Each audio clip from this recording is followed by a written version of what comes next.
یہ حساسیت اللہ کی سب سے بڑی دولت ہے۔ ہر وقت جب آپ کو وقت ملے اپنی حساسیت کی پیمائش کرتے رہا کریں کہ میری حساسیت کس سطح پر ہے، اور وہ اللہ تعالیٰ نے بتا دی ہے حساسیت کی پیمائش کیسے کرنی ہے۔ قل ان کان آباؤکم وابناؤکم واخوانکم وازواجکم وعشیرتکم واموال اقترفتموها وتجارۃ تخشون کسادها ومساکن ترضونها احب الیکم من اللہ ورسولہ وجہاد فی سبیلہ فتربصوا حتی یأتی اللہ بامرہ۔ اگر تمہارے باپ، تمہارے کیا کہتے ہیں بیٹے ہیں، تمہارے بھائی، تمہاری بیویاں، تمہاری وہ تجارت، تمہارا مال جو تم کماتے ہو، تمہاری وہ تجارت جو تمہیں اتنی محبوب ہے کہ اس کے مندے کا تمہیں خطرہ لگا رہتا ہے، تمہارے گھر وہ جو تمہیں بڑے اچھے لگتے ہیں، اگر یہ ساری چیزیں اللہ اور اس کے رسول سے، جہاد فی سبیل اللہ سے تمہیں زیادہ محبوب ہیں تو پھر اللہ کے عذاب کا انتظار کرو۔ یہ ہے حساسیت کا پیمانہ۔ وقت نہیں، میں جلدی سے آگے جانا چاہتا ہوں کیونکہ میں اسی نشست میں اپنے اس موضوع کو مکمل کرنا چاہ رہا ہوں۔ یہ ہے حساسیت کا پیمانہ۔ تو حضرات محترم، اللہ سے حساسیت مانگی ہے، یہ بہت بڑی دولت ہے۔ اب میں چلتا ہوں اسی طرف جو میں نے آپ کو کہا تھا کہ سیرت کی تشکیل میں قانون تجاذب کا بہت بڑا کردار ہے۔ خیال پر قانون تجاذب کی روشنی میں توجہ دیں تو خیال ترقی کرتے ہوئے خواہش بن جاتا ہے۔ اب اس کو ذرا غور سے سنیے۔ قانون تجاذب، تجاذب کا تعلق فکر سے بھی ہے، عمل سے بھی ہے، صفات سے بھی ہے، ایون افزائش نسل سے بھی ہے۔ تجاذب کھینچنے کو کہتے ہیں، کشش کو، گریوٹی۔ فکر کو کھینچتی ہے، گناہ کو کھینچتا ہے، نیکی کو کھینچتی ہے۔ میری بات کی تجاذب کا، قانون تجاذب کا تعلق آپ کے عمل سے بھی ہے۔ ایک نماز کو پڑھنا دوسرے نماز پڑھنے کو آسان کر دیتا ہے کہ نہیں؟ ایک نماز کو چھوڑنا دوسری نماز چھوڑنے کو آسان کر دیتا ہے کہ نہیں؟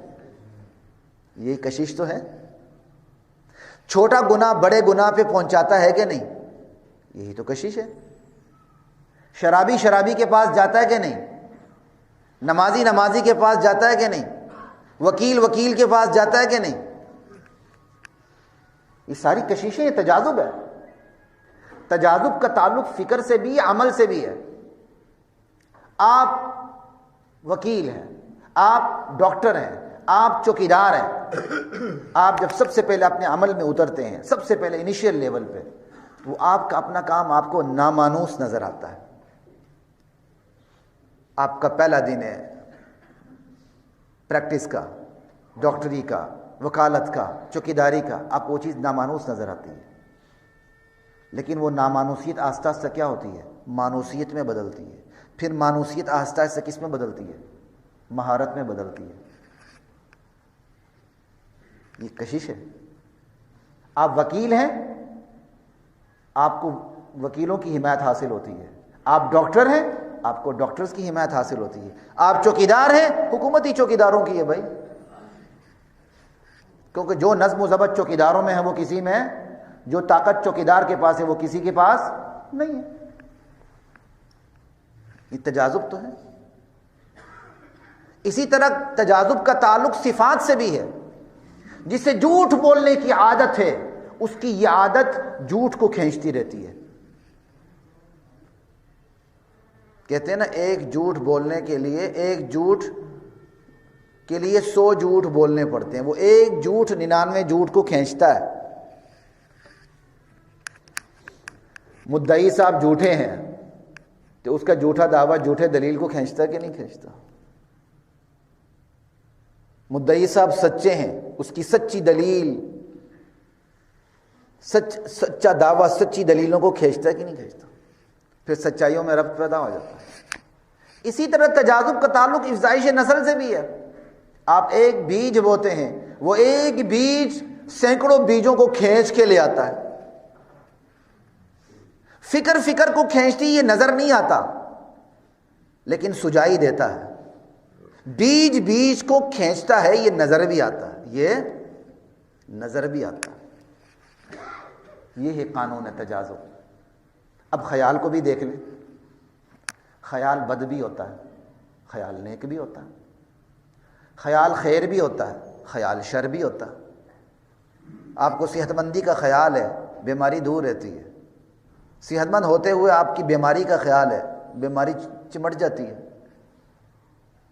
خیال اندرون سے بھی آتا ہے، آٹو سجیشن، آپ کے خود بخود خیالات آتے رہتے ہیں۔ یہ نفسیات کا کی اصطلاح آٹو سجیشن۔ خیالات بیرون سے بھی آتے ہیں، ہیٹرو سجیشن۔ اگر آپ کے اندر سے مسلسل اچھے خیالات کی بارش ہو رہی ہے تو قابل شکر بات ہے۔ اگر میرے اور آپ کے اندر سے مسلسل برے خیالات کی بھرمار ہو رہی ہے تو قابل فکر ہے، یہ فکر والی بات ہے۔ اگر آپ کے باہر سے مسلسل اچھے خیالات کی بارش ہو رہی تو اس کا مطلب آپ کی صحبت اچھی ہے، اور اگر آپ کے باہر سے مسلسل برے خیالات کی آمد ہو رہی ہے، ہیٹرو سجیشن، اس کا مطلب آپ کی صحبت بری ہے۔ اور جس چیز کی دھن سوار ہو، جس چیز کا خیال ہر وقت ہو، عمل بھی اسی طرح ہونے لگتا ہے، حرکتیں بھی اسی طرح ہونے لگتی ہیں، خوبو بھی وہی آ جاتی ہے، گفتگو بھی وہی آتی ہے، چال ڈال بھی وہی ہو جاتی ہے۔ ابھی وکیل بنے نہیں ہوتے، کالے کوٹ پہن کے ہائی کورٹ میں گھوم رہے ہوتے ہیں، آپ دیکھتے نہیں؟ میں نے اپنے اسٹوڈنٹس کو خود دیکھا تھا، اب تو خیر وہ وکیل بن گئے۔ ابھی وکیل بنے نہیں ہوتے، کالے کوٹ پہن کے پھر رہے ہوتے ہیں۔ وہ کیا ہے؟ جس چیز کی دھن سوال ہو، چال ڈال بھی اسی کی ہو جاتی ہے۔ یہی وجہ ہے قرآن نے بھی بندے کا تعارف، رحمان کے بندے کا تعارف چال ڈال سے کروائی ہے، گفتگو سے کروائی ہے۔ کیوں؟ گفتگو چال ڈال بتا دیتی ہے بندے کے اوپر دھن کس کی سوار ہے۔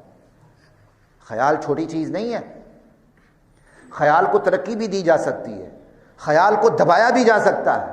خیال شیطان کی طرف سے بھی ہوتا ہے، خیال اللہ کی طرف سے بھی ہوتا ہے۔